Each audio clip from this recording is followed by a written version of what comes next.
Assalamualaikum warahmatullahi wabarakatuh.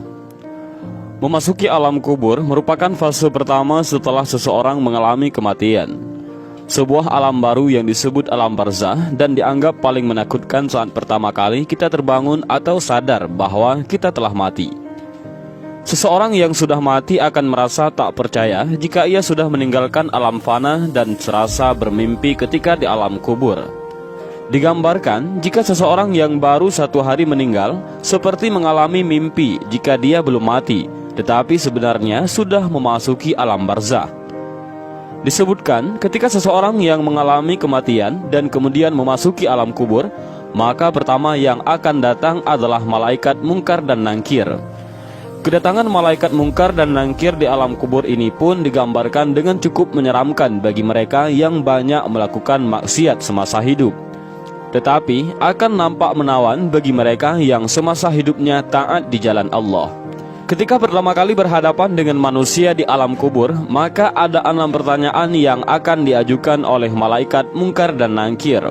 Adapun 6 pertanyaan di alam kubur ini menentukan perjalanan selanjutnya. Apakah dia akan di tempat bersama para nabi, ulama, dan umara di surga, atau justru memasuki neraka dan dihisab terlebih dahulu?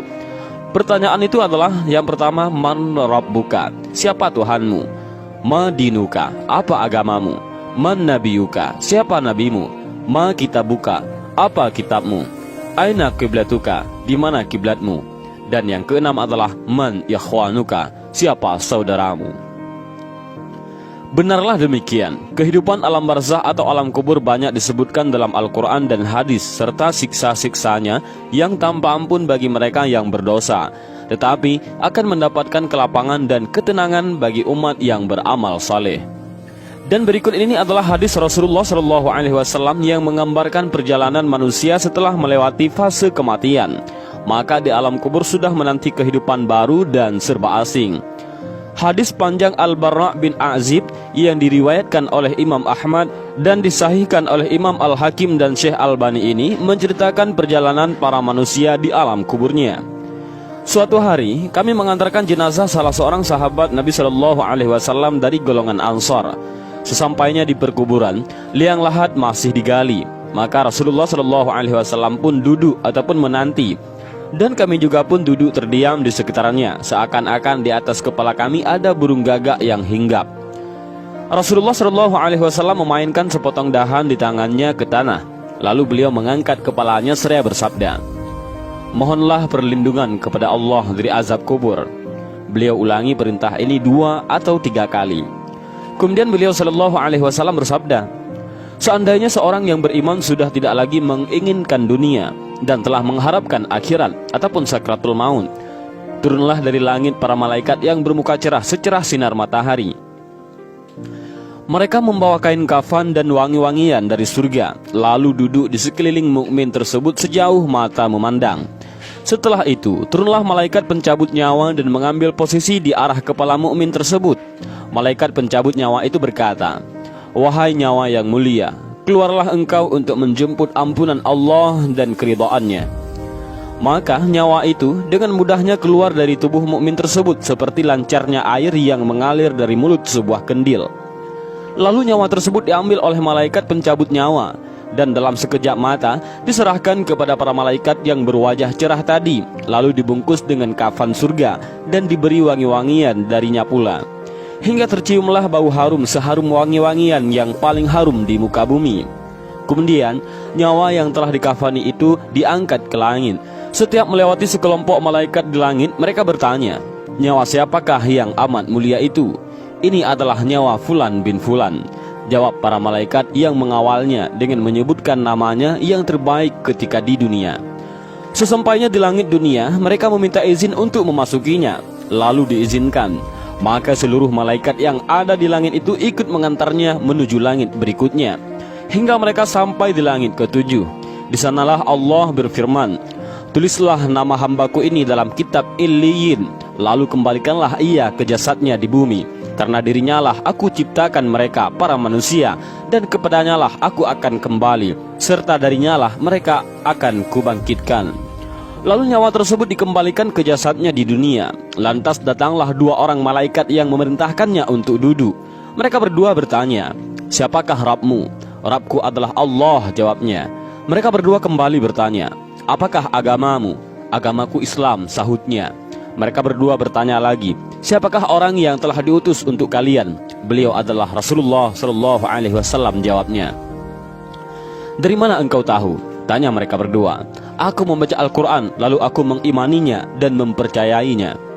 Tiba-tiba terdengarlah suara dari langit yang menyeru, "Jawaban hambaku benar, maka hemparkanlah surga baginya, berilah dia pakaian darinya, lalu bukakanlah pintu ke arahnya. Maka menghembuslah angin segar dan harumnya surga memasuki kuburannya, lalu kuburannya diluaskan sepanjang mata memandang. Saat itu datanglah seorang pemuda asing yang amat tampan memakai pakaian yang sangat indah dan berbau harum sekali, seraya berkata, "Bergembiralah, inilah hari yang telah dijanjikan dulu bagimu." Mukmin tadi bertanya, "Siapakah engkau?" "Wajahmu menandakan kebaikan." "Aku adalah amal solehmu," jawabnya. Si mukmin tadi pun berkata, "Wahai Rabbku, segerakanlah datangnya hari kiamat, karena aku ingin bertemu dengan keluarga dan hartaku." Adapun orang kafir, di saat dia dalam keadaan tidak mengharapkan akhirat dan masih menginginkan dunia, turunlah dari langit malaikat yang bermuka hitam sambil membawa kain mori kasar. Lalu mereka duduk di sekelilingnya. Saat itu turunlah malaikat pencabut nyawa dan duduk di arah kepalanya seraya berkata, "Wahai nyawa yang hina, keluarlah dan jemputlah kemurkaan dan kemarahan Allah." Maka nyawa orang kafir tadi berlarian di sekujur tubuhnya. Maka malaikat pencabut nyawa tadi mencabut nyawa tersebut dengan paksa, sebagaimana seseorang yang menarik besi beruji yang menempel di kapas basah. Begitu nyawa tersebut sudah berada di tangan malaikat pencabut nyawa, sekejap mata diambil oleh para malaikat bermuka hitam yang ada di sekelilingnya. Lalu nyawa tadi segera dibungkus dengan kain mori kasar. Tiba-tiba terciumlah bau busuk sebusuk bangkai yang paling busuk di muka bumi. Lalu nyawa tadi dibawa ke langit. Setiap mereka melewati segerombolan malaikat, mereka selalu ditanya, "Nyawa siapakah yang amat hina ini?" "Ini adalah nyawa Fulan bin Fulan," jawab mereka dengan namanya yang terburuk ketika di dunia. Sesampainya di langit dunia, mereka minta izin untuk memasukinya, namun tidak diizinkan.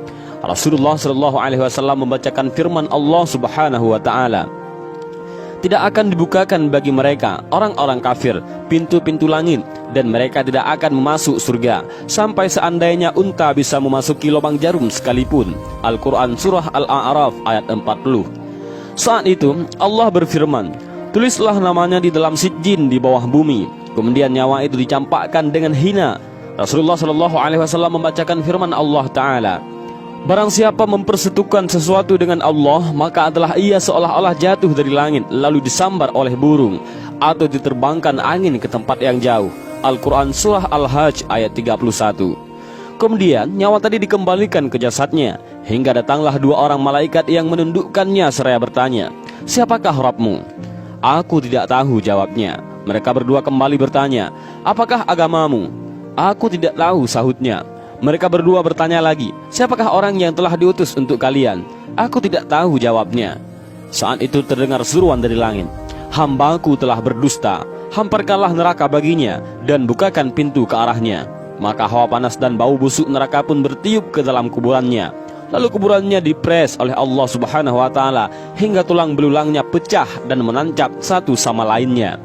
Tiba-tiba datanglah seorang yang bermuka amat buruk, memakai pakaian kotor dan berbau sangat busuk, seraya berkata, "Aku datang membawa kabar buruk untukmu. Hari ini adalah hari yang telah dijanjikan bagimu." Orang kafir itu seraya bertanya, "Siapakah engkau?" "Wajahmu menandakan kesialan." "Aku adalah dosa-dosamu," jawabnya. "Wahai Rabbku, janganlah engkau datangkan hari kiamat," suruh orang kafir tadi. Dan hadis panjang ini diriwayatkan oleh Ahmad dalam Al-Musnad dan disahihkan oleh Al-Hakim dalam Al-Mustadrak dan oleh Albani dalam kitab Ahkamul Janaiz. Dan itulah gambaran bagaimana kondisi seseorang yang sudah berada di alam kubur. Semua akan ditentukan lewat amal dan perbuatannya semasa hidup di dunia. Tentunya hal ini menjadi pelajaran bagi kita semua agar menjalankan perintah Allah dan menjauhi larangannya. Lantas bagaimana dan apa yang harus kita lakukan untuk menghadapi kematian? Maka perbanyaklah amal ibadah. Bahkan agar terbebas dari siksa alam kubur dan bisa menjawab 6 pertanyaan itu, selain menjalankan semua perintah Allah dan menjauhi segala larangan Allah, maka kita harus tetap memanjatkan doa. Dan ini adalah doa agar terlepas dari siksa alam kubur yang diajarkan oleh Rasulullah SAW, yaitu Allahumma inni a'udzubika min adzabil qabri wa min adzabin nar wa min fitnatil mahya wal mamati wa min fitnatil masiihid dajjal. Yang artinya adalah, ya Allah, aku berlindung kepadamu dari azab kubur, azab neraka, cobaan hidup dan mati, dan fitnah dajjal yang terhapus dari rahmat Allah. Dan inilah sedikit gambaran alam kubur dan 6 pertanyaan di alam kubur yang menentukan seseorang muslim bebas dari siksa menuju akhirat. Mudah-mudahan video singkat ini bermanfaat. Wallahu a'lam bishawab. Assalamualaikum warahmatullahi wabarakatuh.